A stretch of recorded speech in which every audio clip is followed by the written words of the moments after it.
Ladies and gentlemen, welcome back to the actual news. As per usual, I will be covering mostly the economy, aka how much will shit cost me, because that is the news that people care about and the news that actually affects their life. It would be, frankly, sort of pointless for me to talk too much about tariffs. This is basically a gotcha headline every day.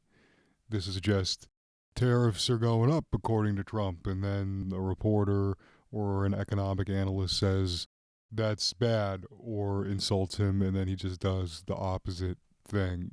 I would say, to summarize with the tariffs, is that his raising and then lowering of them so frequently basically cancels out any sort of real leverage that would be created by using the tariffs, right? It's basically like a guy who's holding a gun to your head, and you're like, I just don't think he's gonna shoot me because for the last 3 months he's been like, I'm gonna shoot you, and then he somehow decides to not. Like, at one point, he took the tariffs down on China and said, well, I realized, like, it would really hurt them. And it's like, dog, I thought that was the point. Again, it's like if you were walking around for years just saying, like, I'm gonna fucking kick this guy's ass. When I see him, I'm gonna kick his ass. And then right before your foot connected with his ass, you were like, well, I realized kicking his ass could really hurt him. Literally, Trump started a trade war and then realized that war could hurt the enemy. So, to me, and the point of this show is I'm trying to just cover the stuff that's important for you to know to then get on with your life, updating you constantly on whether or not Trump has decided that he's going to ADHD raise or lower tariffs is pointless to pay attention to. I would expect many small and medium sized businesses to be affected. I would expect a lot of shortages. I would expect, as typically happens, the big dogs to come out on top in terms of whatever changes come with the tariffs, because, for example, if imports become very expensive, then a medium or small business is going to die more quickly than a large business would. A large business can bleed out for a much longer period of time and wait out any issues that may come about. So that brings me to really what I wanted to cover economically that I really don't see being covered in the press, at least to the degree that it should be, which is how AI is going to affect the job market and the economy at large. It's been talked about as a sort of hypothetical thing for a very long time. Growing up, we had this idea that AI would affect things. Like, I'm 33, and even back then, we had this total understanding that when artificial intelligence really came to fruition, it would affect us in some major way. It was mostly Terminator 2 theory, which was just that, the AI would become so intelligent that it would rise up and try to kill all the humans. That is not exactly the way that it's shaken out. It's come to a more boring but still pretty frightening reality, which is that AI is going to replace much of human labor. And look, I still hear a lot of people even now saying stuff that's very dismissive of AI, citing that it's just not that effective. It won't actually do as much as people say it would. And what I would point out is that we are squabbling over how much it will affect and how quickly it will affect things. Nobody is saying it won't affect anything. Furthermore, the people who are arguing it won't affect that much, one, I think you're wrong. And two, that is in so many ways just wishful thinking. For example, I'm a stand up comedian, and by the way, I'm headlining Democracy Brewing in Boston on June 14th, and then Sushi High, Denver, Colorado on June 19th. I just released a schedule on my social media pages, and I got a full schedule of summer shows on my website. Feel free to check it out. But one of the things that I do with my life is I drive around to these different places and I tell yuck-yucks to people. Sometimes it's a fundraiser to buy the fattest woman in the town liposuction. Sometimes it's just at a comedy club and there's no real cause behind it. Sometimes it's even been at open mics when I was starting, where you just show up and try your jokes out for free. All of that, in a sense, is considered labor. Now, a lot of people would say, no, that's a hobby. But look, the way that I approach it and the way that I'm doing it now, it's an act of service that I do that pays me money. And yeah, I have a lot of fun doing it. I have a job that I enjoy. Sue me. Already, we're seeing videos of stand-up comedians performing that don't exist. What I'm saying is there are videos of comedians telling jokes that people like, and the comedian in the video is not a real person. Usually, in the past, in order to film a special, I've got 3 on my other YouTube channel, by the way. Just search my name. Usually, I had to go to a place. We had to spend months promoting the taping. We had to sell a bunch of tickets. 100 real people would drive to a location, sit down, and watch me tell my yuck-yucks. And if they liked the yuck-yuck, they would laugh. And if they didn't, they would not. Usually it was the former, and occasionally the latter. Now, you can type in a prompt. The program I've seen being used is called Google Vivo 3. You can type in a prompt that says, show me a stand-up comedian telling a yuck-yuck, and make the audience laugh at it. So that removes the many months and many hours of labor that goes into producing the final product, which is a stand-up comedy special or a stand-up comedy clip. A lot of the comics that I talk to about this are just basically saying, oh, well, that'll never be as good as humans. And what I would like to say to the humans is a lot of you guys are not that good. You're really not that great.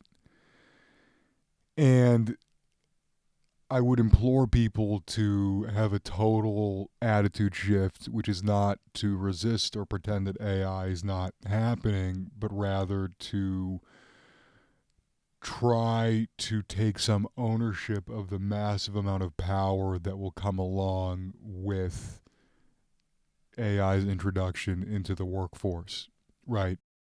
So that goes for artists. I don't really love calling comedy art, but performance art, it's tough to file it anywhere else. This is an area of labor that generally in society people consider to be like a luxury. You know what I mean? You get to do your cool creative thing. Oh, you're so lucky. That's so cool. Your job is driving around doing comedy shows, blah, blah, blah. So when you say that AI will replace that, the vast majority of people not especially concerned. So let's take this and now let's apply it to another set of jobs, okay? White collar jobs. There was an Axios article that just came out saying that in the next 1 to 5 years, half of entry-level white collar jobs could be eliminated. Most entry-level white collar jobs are recent college grads. And guess what? There was also an article recently. We'll pull up where that's from, but essentially it just pointed out that most of college is being done via AI now.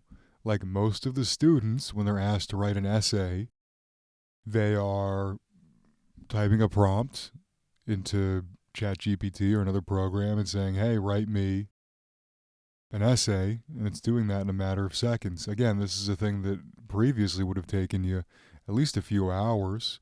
You know, if you had some Adderall handy, maybe more like an hour, but still, it took a while. And it's crazy to see the slow progression of college becoming more pointless every day. Like, I'm 33, and growing up, all I ever heard was, you got to go to college, you got to go to college, you have to go to college, you have to work hard and go to college. And then I worked hard and went to a good college, and the second I graduated, they were like, why did you go to college? That was so stupid of you. Who fooled you into that? Thanks, boomers. You know, I got a communications degree and I ended up being a stand-up comedian / guy doing a podcast in his basement. So the recent addition of AI in mass to the academic system has made it even more pointless, where one, you're like not even really doing the classes. And then on top of that, if you do the classes, you're not even getting a job. We had this deal where you'd take on a bunch of debt and then get a job that's supposed to pay you enough to pay off the debt. We already got to a point where the jobs generally don't even pay you enough to pay off the debt. And now we're at a point where you take on the debt and you can't even get any job to pay it off. So you have to understand that, one, you already have this generation that's younger than me, Gen Z, that has a very, very cynical view of the way that American society works.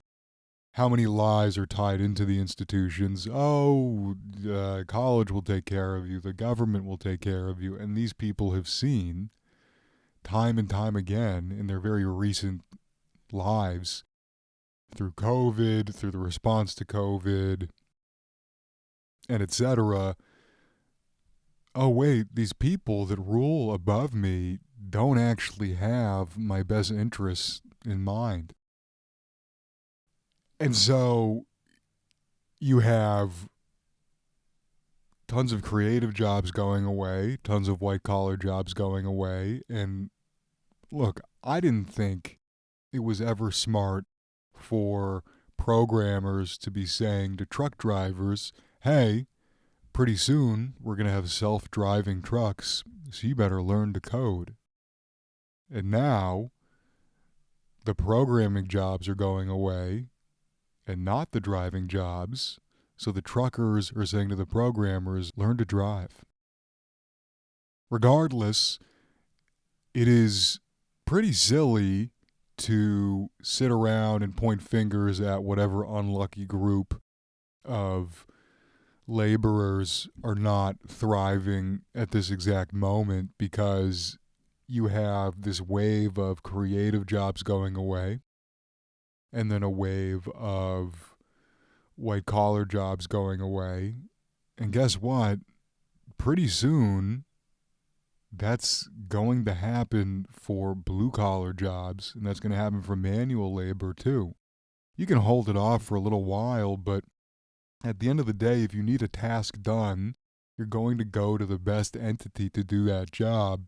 And I do think that human beings will always have a place in labor. I do not think that AI will replace every job. That is up to debate. But to not think that it'll take a significant number is, how you say, fucking stupid. So this brings us to a major question, which is, okay, if if AI is going to replace a massive amount of labor, how will that change our society at large? Right now, the way that human beings work, you need to have a job to survive outside of a very select few, very lucky people. You need to have a job to get paid money to be alive. And that's how we keep the cog spinning. If you don't do the job, you die.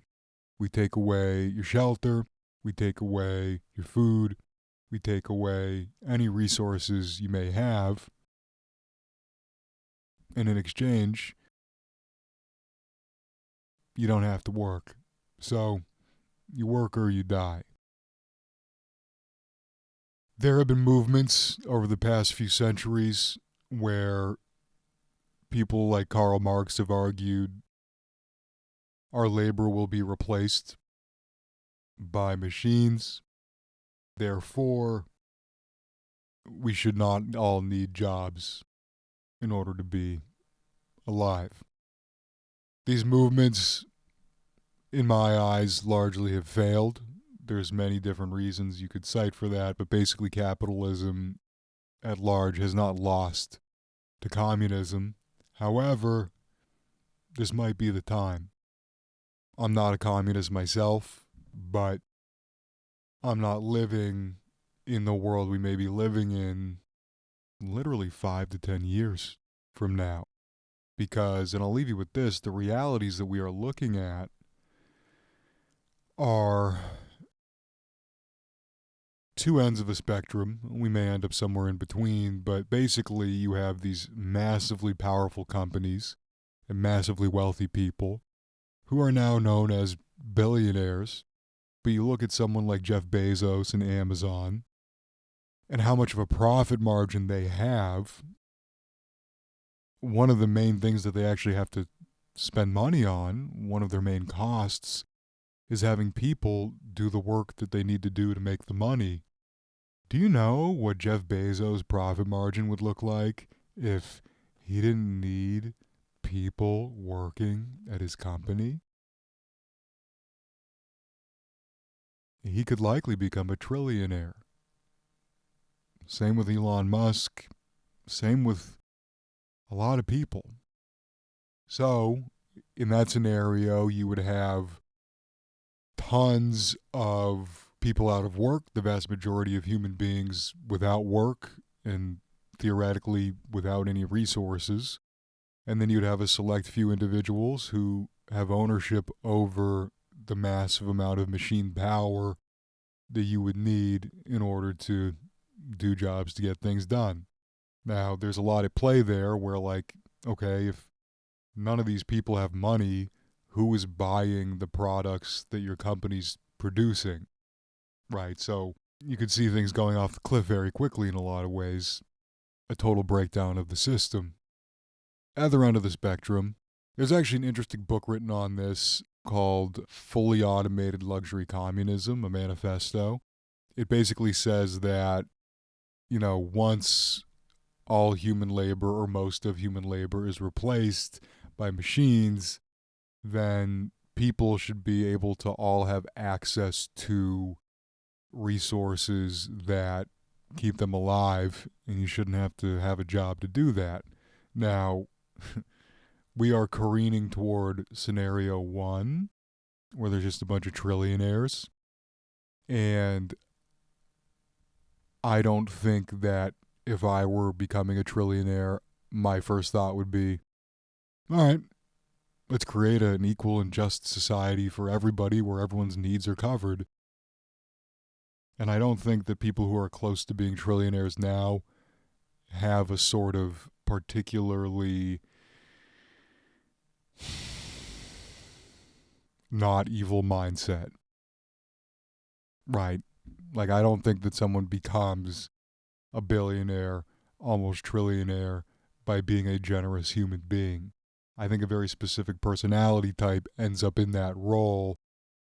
And what will determine what our world looks like is going to be the politics that surround that. So don't be surprised if in a couple of years You see people who are running for political office and they're saying some stuff that sounds a lot like communism, and it starts making a lot of sense to a lot of people who a few years ago would have never imagined this reality. I think next episode I'll cover in more detail what's gone on so far with AI. There's already moves being made by our government. You know about all the federal layoffs from Elon Musk. JD Vance is a major proponent of AI. JD Vance said that AI will create more jobs in the same tone of voice a guy tells you that he drives better drunk. Like, dude, you're bullshitting. Palantir is a company with a lot of CIA ties that has already taken on a lot of the jobs that the federal layoffs have created space in. Right, so they lay off a guy from the government, they tell everybody, oh, it's going to save us so much money, and then they just give money to Palantir to fill that role. And then you have tax money being spent, and it's not even being spent to keep a human being alive. It's to make some massively wealthy, weird CIA company even more powerful and wealthy. So a lot of politics are tied into that, but for the time being, I think you can get on with your life for the week. I don't think these changes are coming next week, but I think they are coming soon, and AI affecting your life and the job market at large is going to be a major focus for this show going forward. And, I think you'll start hearing a lot more about it from other people eventually as well. Anyway, I love you very much, and I'll see you next week.